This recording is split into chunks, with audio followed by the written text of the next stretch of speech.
పండితోత్తములారా, నా నిశ్చితాభిప్రాయమును ఆలకించి వెడలుడు. ద్వాదశీ నిష్టను విడుచుట కన్నా విప్రశాపము అధికమైనది కాదు.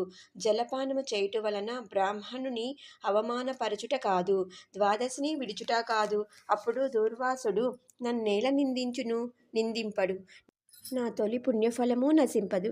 కావున జలపానమొనరించి ఊరకుందును అని వారి ఎదుటనే జలపానమొనరించెను.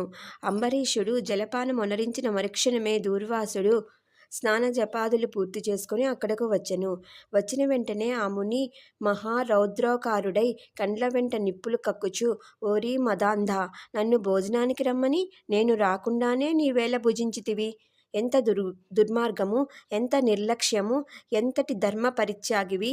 అతిథికి అన్నము పెట్టెదనని ఆశ చూపి పెట్టకుండా తాను తిన్నవాడు మలభక్షకుడు అగును. అట్టి అధముడు